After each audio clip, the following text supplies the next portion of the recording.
In this week's Blizz Pro Weekly, we find out where Ghostcrawler now works, a new arcade game is taking the Starcraft 2 scene by the balls, we get to pick the power of a legendary weapon in Diablo, Hearthstone closed beta is coming to an end, and why are Hearthstone mages off crying in the corner after the recent patch announcement?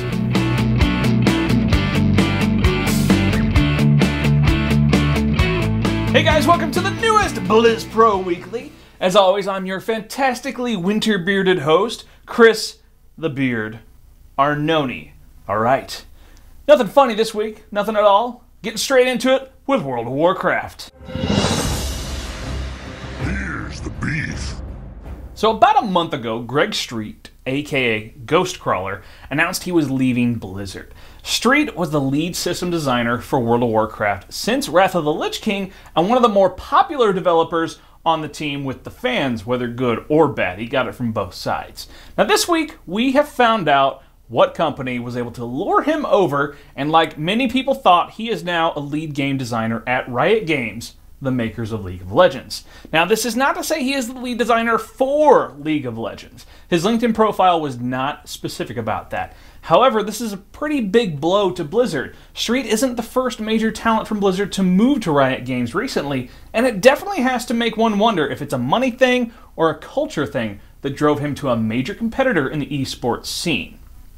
Now, as production begins winding up on the Duncan Jones Warcraft film, a late addition has joined the party. Haha, little pun there. Anyway, actor Dominic Cooper, most familiar for playing Howard Stark in Captain America, and for recently reprising that role in the Agent Carter short on the Iron Man 3 Blu-ray. Now, when asked about the film, Cooper even revealed just a little bit about the story, alright? Now, this is a big quote, alright? There's a very human story at the heart of it, because there's a few of us that are humans in it that are mixed, that are up against tribes and problematic issues that exist in the world that we exist in. It's happening all over the world at the moment, and you see it happening all over. People have savaged their own lands and their own environment, and they're having to find new environment in which to move into through the hostility of others. Ugh. I didn't write that, obviously. Anyway, so to interpret this a little more specifically within the lens of the Warcraft franchise and speculate a bit. The orcs are invading Azeroth because they've drained Draenor of the resources, and it'll be up to the humans of Stormwind to stop them. Now, on the one hand, this actually makes the orcs a little more sympathetic than they were presented in, say, Warcraft, Orcs and Humans. In that game, the orcs came through the portal because they just wanted to conquer and obliterate, not because their home world was resource-starved. Now, that narrative was downplayed as Blizzard moved to make the orcs more heroic over time. And what we'll likely see in this film are orcs who are conquerors, but are also on the brink of extinction. Now, that desperation for survival is what will drive the conflict between the two factions. Cooper is likely one of the more prominent names in the cast due to his recent involvement with Marvel, but there's no telling what role he'll play in the film at this time. More information, however, bound to be cropping up soon as filming gets underway, so stay tuned right here. Alright, let's talk some StarCraft.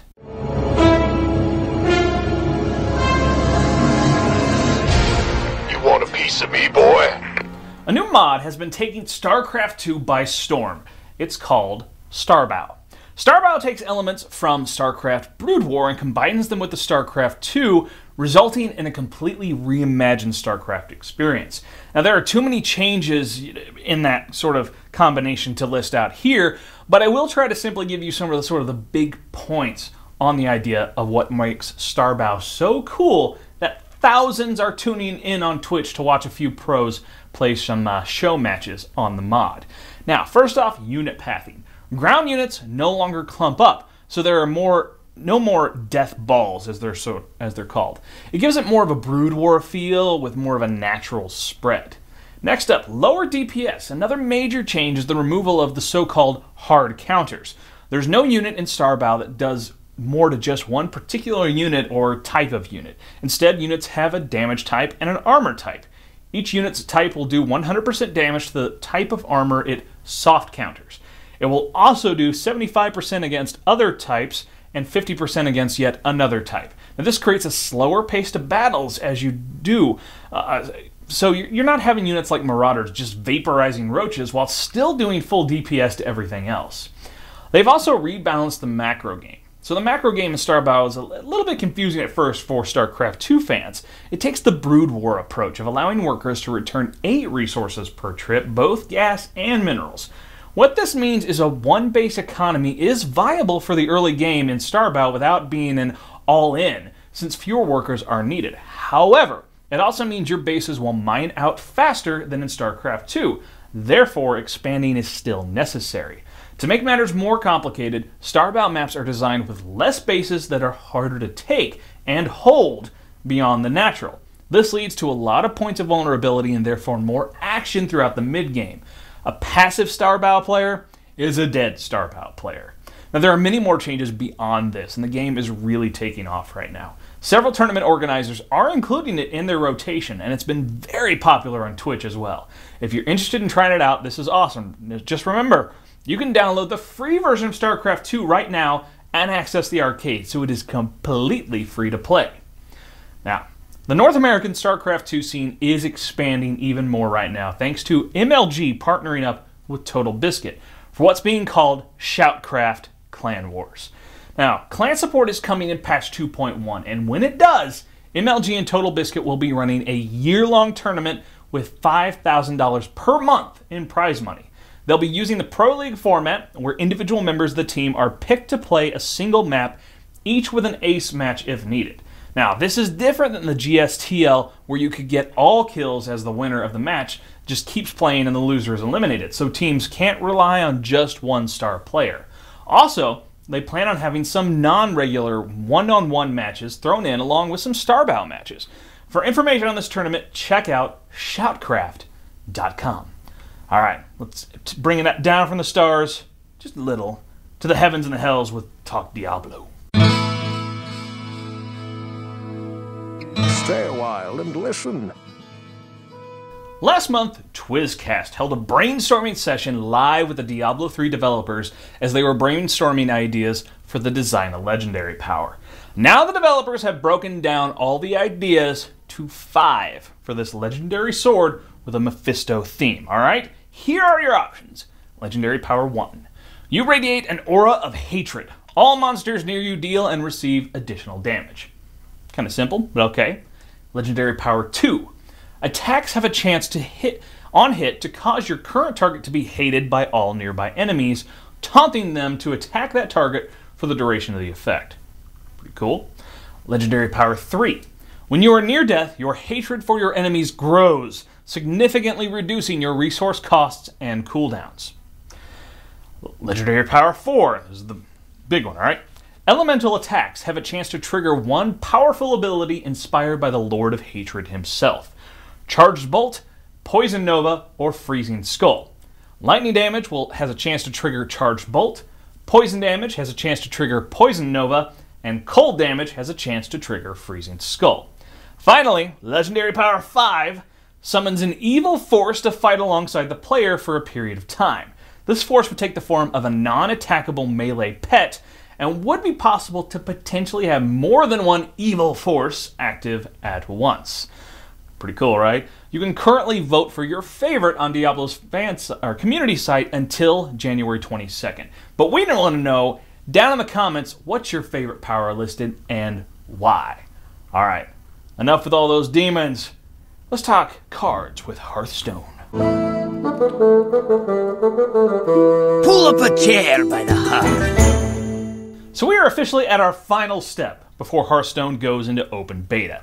Now, back on December 16th, everyone who had opted in should have gotten their beta keys via email. However, beta opt-in was still open until January 7th. Now, today, Blizzard has sent out the final round of invites for those who opted in by that January 7th deadline, and they did it just by activating Hearthstone on your Battle.net account. Now, we predicted on Blizz Pro Weekly about 2 weeks ago the Hearthstone open beta might be happening January 21st. With this final wave of invites, we believe this brings us pretty damn close to hitting that prediction. Either way, if you've opted in for the Hearthstone beta or never got your key, make sure you check your Battle.net account to see if it was activated. It should be there if you opted in. Alright, now if you're one of those people routinely railing against the strength of Pyroblast, or the overall value of cards such as Novice Engineer and Defender of Argus, prepare to be vindicated. Those 3 cards, along with others, are due to be toned down in an upcoming Hearthstone balance patch. Now, according to Takralis, the patch will be the last major balance patch, at least for the foreseeable future. Most of the cards listed below have received a lot of negative attention on the forums, Twitter, and other spots around the internet, either for their incredibly powerful nature or use in gimmicky one-turn kill decks. Everybody hates those. On the flip side, Hunter's revamped Unleash the Hounds is being made a lot more mana-friendly, which might encourage people to now use the damn card. The changes are, you ready for this? Alright. Unleash the Hounds will now cost 2 mana instead of 4. Now this was retooled during the last patch, so if your opponent has 3 minions and you play Unleash the Hounds, you get 6 1/1 beasts with charge. Blizzard thought this was a little too expensive and moved it back down by 2 mana. Pyroblast has now jacked up to 10 mana instead of 8. Pyroblast is just annoying to play against as it did like 10 damage for 8 mana. Now mages can be slowed down a couple turns before they can, Pyroblast you 2 turns in a row and kill you. Blood Imp is now 0/1 with stealth and gives another random friendly minion +1 health. It used to give all friendly minions +1 health. This is a major nerf to the card, and we might see Warlock aggro take a big hit because of it. I mean, Blood Imp was huge for helping them with their survivability.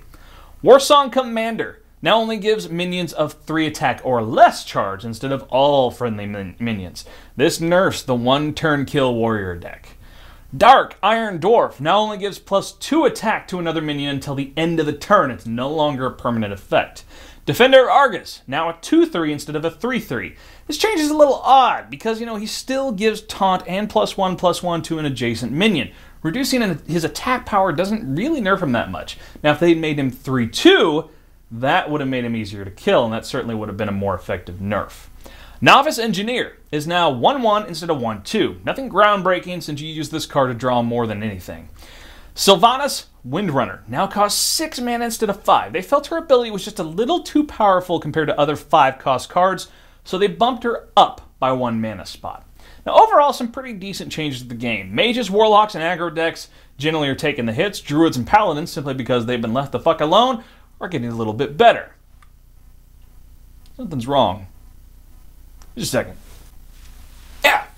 So, that does it for this week's show. I know, nothing funny. I just, I'm not a machine. You can't just squeeze the funny out of me. It doesn't work. But anyway, subscribe right here to our YouTube channel. Comment, subscribe, tell your friends. We get, every single show, people are like, why don't you have more hits? Good fucking question. Go tell your friends. Spread it all over the internet. Bring us the hits. We're funny as fuck most of the time. Not today. Sorry. Anyway, Twizcast and the rest of BlizzPro.tv. Check them out. Listen, subscribe, watch them. So much good stuff. Me, I'm all over the internet. Twitter, Facebook, Tumblr, Goodreads, Author, Wattpad. My book is available on Amazon. It's awesome. Go buy it. And finally, of course, BlizzPro.com. All the news, reviews, interviews, everything you need to know about Blizzard Entertainment games. Stay beardy, my friends.